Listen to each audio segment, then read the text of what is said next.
Many years back, I was walking down Oxford Street with a friend of mine. Busy street in London, lots of shoppers, lots of traffic, chaos everywhere.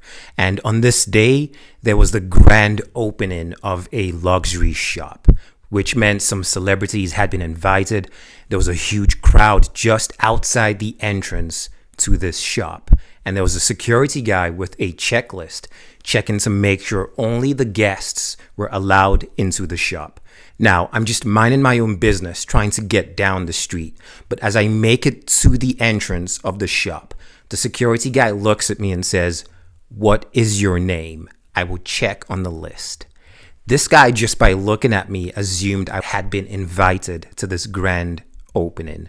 Now, I don't share this to make myself look good. The lesson here is clear. Most people think communication begins the second you open your mouth. Communication actually starts 5 seconds, 10 seconds before this. The second people see you, they start to form expectations. They make assumptions about the kind of person you are, and if they think you deserve respect. In this video, I'm going to be sharing 10 tips. These are 10 tips that will help you transform into a great speaker, whether in meetings, presentations, on stage, at work, or beyond. Number one, where do you begin? There's so much to focus on, but my tip to you would be start with your body.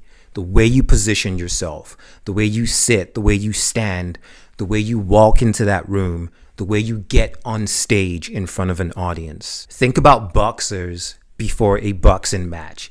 They strut into the ring. They don't walk sheepishly. They don't walk like they're afraid. Even if you don't feel it, position yourself as someone in a position of authority. Stand as if you are super confident, as if you're ready to deliver a great performance. Walk into that room, sit at that table as if you belong there. Specific tips. If you're standing in front of a room, where do you place your hands? The diamond position is a good stance to begin with. Stand with your legs slightly at shoulder width. Position your hands in the diamond shape, head held up high, eye contact to everyone. This is for standing in front of a room. If you're sitting in a meeting, what you can try instead is not just the diamond position, but keep your fingers interlocked. In the first 10 seconds, as you start to speak to a group, look across to everyone. Give everyone momentary eye contact. Position yourself strongly first. Before you worry about your voice, what you're going to say, position yourself confidently and powerfully, even if you don't feel it. Aside from any specifics, what you need to start with is seeing yourself as more. Don't have the identity of, I'm not a great speaker. I'm shy. I don't present very well. See yourself as a star. Feel it inside of you first, and that's going to transfer to how you move, how you position yourself. Every time you show up, you tell people how to treat you. If you show up as someone who is shy, who is not capable, that is how they will perceive you. If you show up confidently, even if you don't feel 100% confident, they will react to you positively, and that will make you feel even more confident. That brings us to your voice. Many people hate the sound of their voice, unfortunately. Some people are worried about their accent, how they sound, or some people, it's their level of English. They feel that they don't speak English adequately enough to be a great speaker. Let's address this. Have you ever worked with someone whose first language is not English, who might not even have a typical accent, but yet they are confident? They're always ready to speak. They show up in front of the room in meetings, in presentations. That should prove to you that the real problem is not English or your accent. It's your belief about yourself. It's your belief about how capable you are, regardless of your level of English or how you speak it. Having said that, here are 3 quick tips I would give myself and you to improve the quality of your voice. Number 1, slow down. Nervous speakers speak faster. They're rushing. They're filling silences with random statements because they don't feel comfortable with the silence. When you can pause, when you can take your time to share your thoughts, you come across as a more powerful speaker. Clarity. Regardless of where you're from, regardless of how you sound, you can always improve your clarity. It's the difference between sounding mumbled, such as this morning we're going to be speaking about a number of things, versus this morning we're going to be speaking about a number of things. And number 3, watch your filler words. Filler words are sounds such as or words you repeat often because you don't know what you're planning to say. This especially happens when people are asked questions. If someone asks you a question randomly in a meeting, for many people, the first thing they will say is, well, my view is, so they start with filler words. Be conscious of this when you're responding to questions. Let's play a game right now. You're going to have to pause this video to play this game, but all you need is your phone and a clock or your watch. Now, get ready to pause this video and play this game. What you need to do is get your watch or the clock ready, get a timer, get your phone and go to sound recorder. Now, here's the game. You have to speak for 2-3 minutes about one of these topics. No preparation. Speak about your family, speak about your job, or speak about the country you live in. So pause this video, record yourself on your phone, check your watch or your timer or your clock, and speak for 2-3 minutes. No preparation.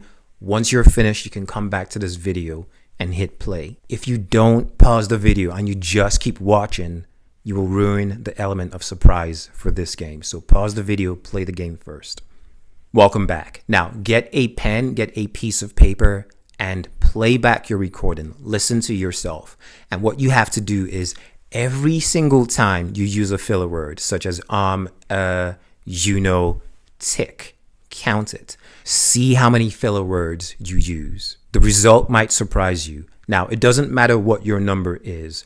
What is more important is to come back to this game twice a week, once a week. Keep practicing, keep focusing on reducing those filler words. And every time you speak at work, be conscious of this as well. Am I pacing myself? Am I being clear or am I mumbling? And how many filler words am I using? If you're watching this and you want to advance your communication skills, your confidence, to help you shine at work, to help you connect with people outside of work, then I have a free training for you. All you need to do is click the link below this video and you'll be able to sign up and watch the full video. Quick question. What is sarcopenia? Sarcopenia is the observation that once you're an adult, once you're over the age of 30, every 10 years, every decade, you will lose about 5 to 10% of your muscles without doing anything. Basically, by doing nothing whatsoever, you will lose muscle every single year. Now, the only solution to this is to work out with weights, to exercise, strength training. It is the same thing for languages. There are people out there who could speak French, Italian when they were younger, and now they've lost most of it. This is called language attrition. The same thing happens for speaking. That's why people come to me and they say, I used to be confident, I wasn't afraid, I spoke on stage, and now suddenly I'm nervous. What is happening? If you don't practice constantly, you lose the skill, because confidence is a skill. So every time you go into a meeting and you don't speak, you don't ask questions, every time there's an opportunity to lead a presentation and you don't take it, you think your skill, your confidence, your communication skills are staying in one place, but they're actually declining. Someone said to me, I don't have any opportunities to speak. How am I going to practice? Here are some quick actions that you can take to practice. Number 1, speak in every single meeting. If you don't have anything to share, ask a question, ask a relevant question. Try to be creative. Number 2, set up a presentation or event at work. Even if you don't have to do one, especially if you don't have to do one, you might have just finished a project. Set up a presentation to share the lessons you learned and allow people to volunteer to attend. If they don't want to come, that is fine. But if a few people come, that's your opportunity to practice speaking in your organization and actually raise your visibility as well. Number 3, every single day on your way to work, during your commute, if you commute by bus, by train, speak to someone. Start a conversation with one random stranger. Number 4, again, as a professional working in an organization, every single week, go to a different department, go to a different section of the office and introduce yourself to one person. Hopefully your office is big enough. But if not, try and do this in your industry. Try and go to events where you can network, where you can speak to people. But you have to be creative and find a way to practice your confidence and your communication skills. How do I go to a different section of my office and introduce myself to just a random person I haven't spoken to before? What do I say? Tell them the truth. Tell them that every week you like to stretch your confidence and build your network by meeting new people. And today you're speaking to them. Tell them the truth and be comfortable with it. Over time, you will actually be more confident in doing this. Here's a quote for you. Mahatma Gandhi said, "An ounce of practice is worth a ton of theory." So if you're watching all the videos that I've delivered to you so far, the most important thing you can actually do is this. Go out there, practice, speak to people. One thing you can do right now is sign up for a big event, either in your organization or in your community, an event where you will have to speak. The best way to grow is to stretch yourself even before you are ready. Practice, again, is key. Before any speeches I give now, I actually go out in public and I just find random strangers on the street and I ask for their permission to practice part of my speech in front of them. I will go to a bar, a pub, an outdoor restaurant, and I will practice my speech. Every speech, every big presentation, I count the number of times I practice and I try to get to 50, 100, whatever my number I set is. I will literally count on a piece of paper if I hit that number, because I want to be perfect. I want to be great before the occasion comes where I actually have to deliver. Next tip, imagine that a pipe bursts in your house, in your apartment, and you call a plumber. He or she shows up and they don't have any tools. They don't have a wrench, a spanner, screwdriver, nothing, and they're trying to get the job done. They're not going to succeed. This is the same with speaking. Very often when you see great speakers, politicians, executives, answering questions, you think, oh wow, they are natural. But really what they have is something called structures. A structure is a mental plan that you follow step by step to answer questions, to express yourself, to share ideas. Now, you probably already know about some structures. For example, there is the STAR method, STAR, situation, task, action, result. Then you have PREP, PrEP. There is the stakeholder method, the timeline method, PESTEL, PESTEL, and even power intros, which I teach in my videos as well. You need to be familiar with 2 or 3 of these structures that will enable you to answer questions at work and beyond, even with very little preparation. When I'm running workshops, presentations, long speeches, I like to move my audience. For example, you're watching this video right now. One thing you can do to change your state, to change your emotions, is a simple exercise of just rotating your shoulders forward 10 times, backwards 10 times. I like to play these games with my audience. And it depends on the context, on the scenario. Obviously, this is not something you will be able to do in every meeting at work. But what this allows you to do is keep your talks interactive. And that is my next tip for you. Make it interactive. When you're speaking to people, especially for a significant amount of time, get them involved, bring them in. It shouldn't just be about you speaking to everyone.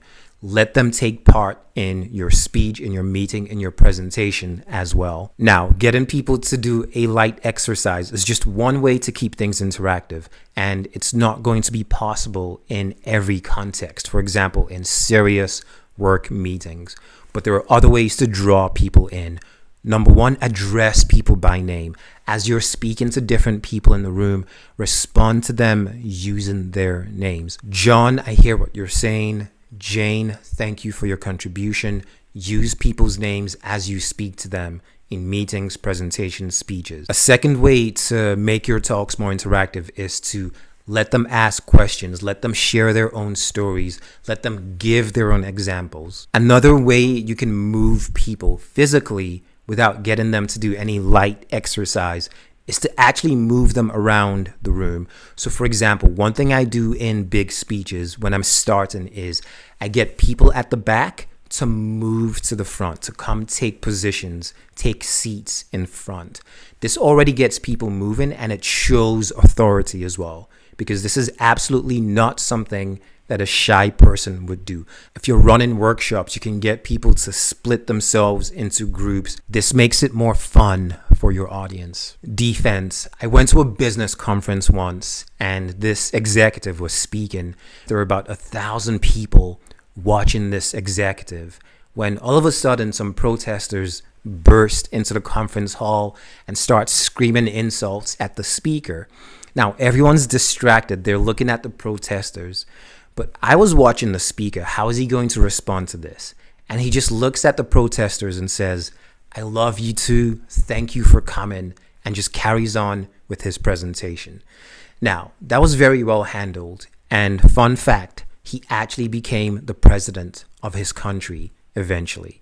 Now, the story is about defense. Muhammad Ali said everyone has a plan until they get hit in the face. And the question for you is this. Sure, you might be confident, you might do all the practice, listen to all the audio, watch the videos, develop your communication skills. But what are you going to do when you're in a speech, a presentation, a meeting, and somebody interrupts you? Somebody asks you a question that you don't have the answer to. You forget what you were planning to say, or the technology fails you. How are you going to respond when one of these things happens? Whenever you get interrupted, you always need to call it out. Stay calm, be firm, but respond to them. For example, hey, John, I understand. Or, hey, John, I hear you. But the point I'm trying to make is, now that's a soft way to react to interruptions. A firmer stance could be, allow me to finish, and I will address your point. Now, sometimes someone who is interrupting you just continues to do so repetitively. What you need to do is describe the scenario that is happening, almost like a storyteller. For example, right now I'm trying to explain ABC, but John, you continue to interrupt me. And then you finish with the consequences. If you do not allow me to finish, I will be unable to explain to the whole group why ABC is necessary. Now, you're doing two things here. You're explaining what is happening. You're calling out the person who is interrupting you, but you're also relying on the group. I will not be able to explain to everyone here. You're explaining that it's not just about this person who is interrupting. Everyone else wants to listen to you, so they shouldn't be the one person interrupting you. Now, let's say you're speaking, you forget your lines, you forget what comes next. What you need to do is retrace your steps first, and if that doesn't help, then you jump forward. Here's what I mean. Let's say I'm speaking about A, B, C, D, and I forget C.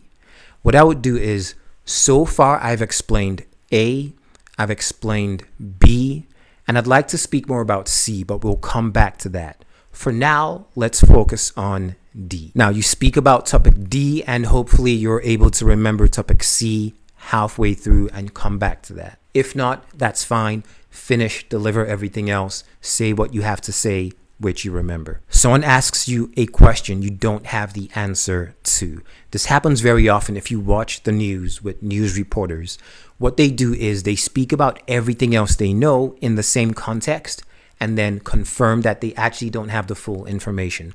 For example, what I know right now is A, B, C is happening.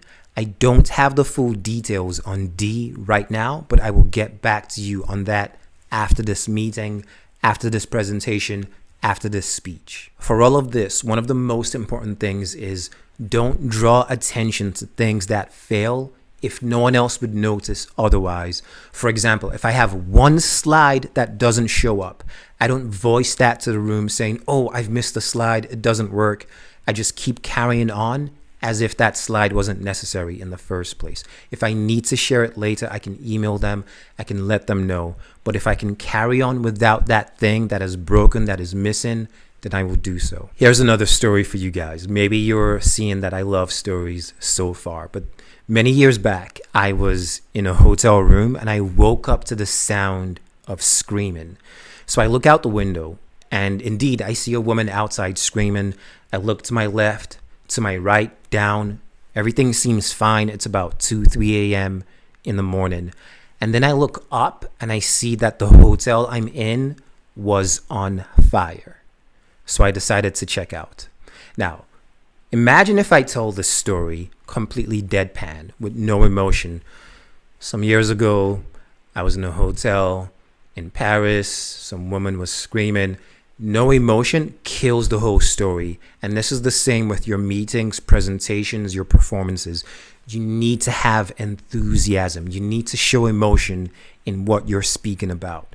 That is one of the most vital things you can do when you're sharing information, when you're presenting to a room at work and beyond. Now, maybe you're not excited about the topic. Maybe you don't care about your industry or your job that much. But you need to find a way to bring out the emotion, to bring out the enthusiasm. Even if you don't care about the topic, care about developing yourself as a speaker, and your enthusiasm can come from there. Or, for example, care about the results that you're creating for the people you're speaking to, the changes you're bringing in their lives. Care about helping people, even if the exact process is not something you're passionate about. Care about your own career progression, care about your own growth and development. But the bottom line is you have to find a way to inject emotion into the words that you're sharing. 2 quick tips on this. Don't go into a room cold. Don't go into your speech or meeting cold. Speak to people. Have conversations. This is the same with job interviews. Don't just walk into the job interview room and start speaking with the interviewer.